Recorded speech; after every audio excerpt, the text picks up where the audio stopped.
Welcome, travelers. Today we're taking a look at the demo for a very unique, kind of cozy, action-adventure RPG from the developers at Microbird Games, the Dungeons of Hinterberg, releasing sometime this summer 2024.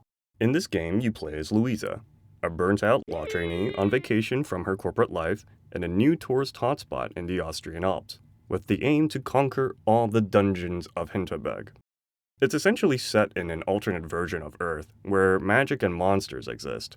The people who fight these monsters are called slayers, and the occupation is treated like a professional sport in the same way that skiing or snowboarding is today.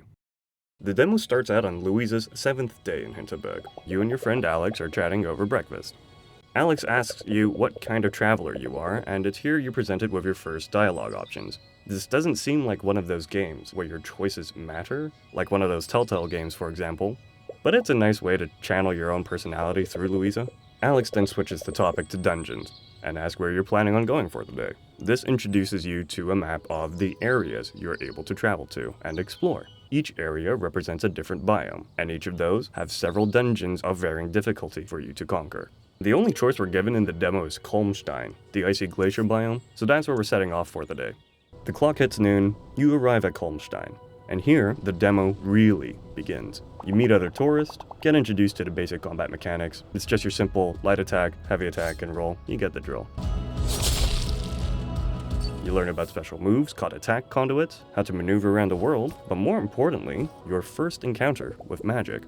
You meet a scientist named Albert at a skill shrine, which supposedly grants magic powers.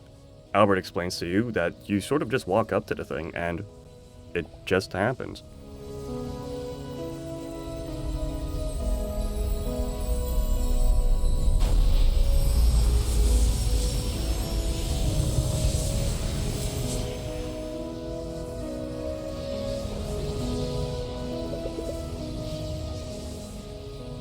We learn from Albert that there's a different set of spells in each of Hinterberg's different areas, and that the spells you learn there are only applicable to that specific biome. In this case, the spells we unlock in Kolmstein are Hover and Light Ray. One is essentially a Kamehameha, the other lets you summon a hovering snowboard that lets you race around the map and gives you access to magic rails that you can grind across like it's Jet Set Radio. Speaking of Jet Set Radio, I really like that they leaned into the graphic novel art style. I don't know what it is about it, but everything feels more colorful and vibrant in this art style. And I kind of love it. Just imagine if Jet Set Radio had the same graphic style as, say, the Grand Theft Auto games, and you'll get what I mean. It just feels wrong. Better yet, look at what Borderlands used to look like before they decided to go more cartoony. That's what Borderlands almost looked like. I understand the change was very last minute, but it paid off. And it does here too. Anyways, you zoom around the glacier, complete some platforming puzzles using your new palm laser, fight some more monsters with said palm laser, meet some very strange cosplayers, and eventually we arrive at a dungeon, and oh boy, was I not prepared for what I was about to experience.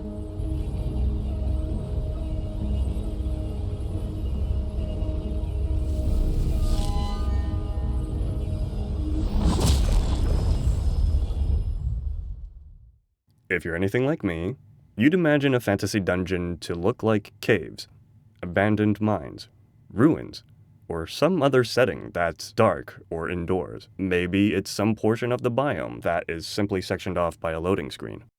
Not here. This dungeon entrance takes you to an alternate dimension, where the laws of reality don't really make sense and things are just weird. Beautiful, but weird.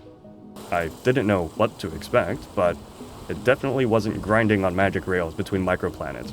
Nonetheless, it's a spectacular sight. I feel like the visual style really pays off here. I honestly wouldn't mind a whole game like this that just involves you hoverboarding between planets. It's a really neat experience. And the soundtrack definitely hammers home that serene and otherworldly feeling.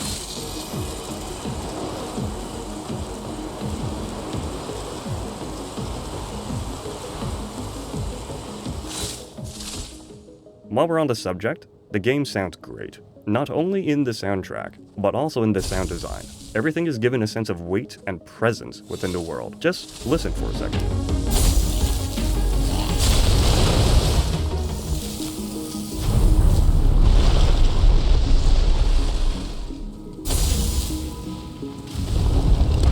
Suffice it to say, it's a very satisfying game sonically. Good sound design is hard, and when done right, it can really draw you into the world without you realizing it. Back to the dungeon. It's more or less what you'd expect. You kill monsters. There's more of them here than outside in the glacier, and they put up a bigger fight. You solve some puzzles using the magic you got at the skill shrine, increasing in complexity as you go through the dungeon. I like the idea of the spells only being applicable to the areas where you learned them. In theory, it should keep the dungeons you explore around Hinterberg from feeling too samey, which tends to happen a lot with dungeon crawling games. It's a mechanic I think other action-adventure RPGs can learn a lot from. There's something of a boss encounter you need to get through at the end of the dungeon, and that unlocks the way out, but not before you visit the stamp station. I think this is cute, and it sends home the ski resort analogy that developers seem to be going for. I think they even use the same color grading that represents slope difficulty here for the dungeons. I don't know. I don't ski, but it's a neat little detail. Once you find the exit, you're transported back to Hinterberg. Now, you have an opportunity to explore the town. There's shops, a movie theater, a spa, and even a very Central European-looking restaurant that you can visit. A lot of detail and attention was given to the town, and the game really encourages you to take the time to breathe it all in. It honestly looks like somewhere I can imagine most people would love to vacation at. I certainly would. And that's kind of the point. You'll encounter some named NPCs in town, all with very different backgrounds, and there are several ways in which you can interact with these characters. You can give them gifts, which you may have found as loot or have purchased from a store, and depending on their personality and whether or not they like it, they'll give you something in return. If they are a business owner, they have things for sale. Take Hannah, the magic blacksmith. She'll sell you things like attack conduits and charms. More importantly, each of the NPCs will have a unique activity which you can join them in. Joining the character on these activities will grant you some unique bonuses. The game tells you that doing so will advance time into the evening, and it's given as a dialogue choice when speaking to them. The game actually won't progress until you've done this. Here's a good time to talk about the relationship mechanics. As of now, it's unclear if romancing in this style of Stardew Valley is an option or not, but it's safe to assume that it won't be at the level of, say, Baldur's Gate 3. Interacting with the locals will increase your relationship standing with them. Doing so may grant you bonuses, like stat upgrades, or even attack conduits. Committing to a unique activity with them will not only increase your relationship standing with them, but it will also add to your social stats. It's an interesting idea, these social stats. It's almost like they've assigned a metric to measure how fully you've enjoyed your vacation in Hinterberg. You are on vacation after all.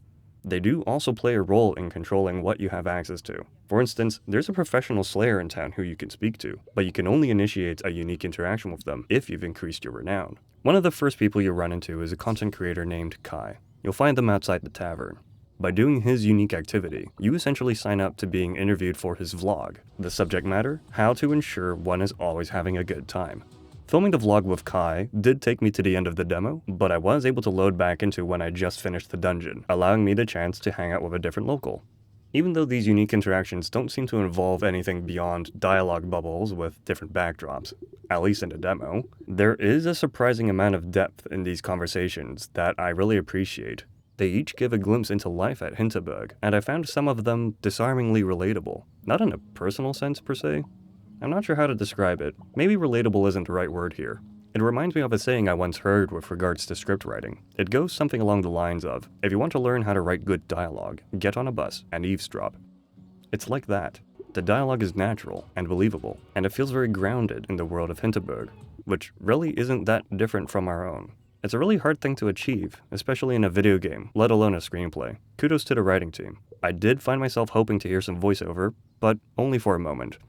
Anyways, whichever person you choose to hang out with, time advances from day to night. You return to your room to find somebody has slipped a note under your door. This person knows who you are. They think that there is something sinister afoot in Hinterberg, and they'd like to meet you in the morning. You go to bed, and you're greeted with a summary of your day, and this is where the demo ends. Let me preface this by saying that Dungeons of Hinterberg is the kind of game I'd usually steer clear of. It's probably unfair of me to say, but the sentiment I have for most action-adventure RPGs is, if you played one, you've played them all, especially if they happen to be the third-person open-world kind. For me, the draw of action RPGs nowadays really hinges on the uniqueness of its concept and setting, which can often be very samey across different game titles, especially in the fantasy genre. To that end, Dungeons of Hinterberg feels like a breath of fresh air. Remember how I called the Dungeons of Hinterberg a cozy game? I remember telling my girlfriend this, and even she was wondering how an action-adventure RPG can also be cozy. It isn't because of things like companionship options or relationship mechanics. If that were the case, one could consider the Persona series of games to be cozy. It really boils down to the setting, Hinterberg, which has been crafted in such a way that it encourages you to take your time to admire the sights and sounds. The town itself is laden with reminders that you are indeed vacationing at a ski resort, and it's smack dab in the middle of a beautifully rendered Alpine setting. This is, for all intents and purposes, a game about going on a ski trip, except you have a greater variety of areas to explore beyond ski slopes, and instead of skiing, you're slaying monsters. Oh yeah, and magic exists. The game's setting is very elegantly portrayed. It's unmistakably grounded in the real world, and yet it feels like those aspects are woven into the game's premise of magic and monster slaying, not the other way round. Did you know there's actually a town in Austria called Hinterberg? At one point when talking to Hannah, your character makes a joke about how her gear comes from a factory in Shenzhen, and how that is the opposite of magical. A discussion begins on why personalizing one's gear is important for slayers, and how imbuing them with magical powers is one of the ways Hannah can help personalize your items to your fighting style. I just thought that conversation was such an elegant way of introducing the use of charms and enchantments as item upgrades, and it's just one of the many things that made Dungeons of Hinterberg a surprisingly immersive experience. I spoke on the visual style already in this video, but it has to be said, going with that graphic novel style makes Dungeons of Hinterberg a hard game to ignore among the sea of action-adventure RPGs that are already out there on Steam, at least for me personally. So what's my verdict? Well, if you need an indicator on how I feel about my demo experience, I've already wishlisted the game on Steam. Dungeons of Hinterberg is one of those games that you think will be an excellent idea to buy for your girlfriend, and end up playing through it yourself. I am personally very excited for this game.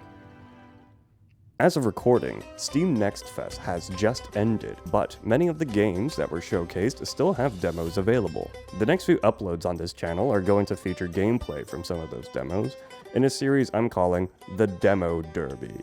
If that sounds interesting to you, please be sure to subscribe and hit that bell icon so you don't miss it. Oh, so this is where the cosplayers got their costumes.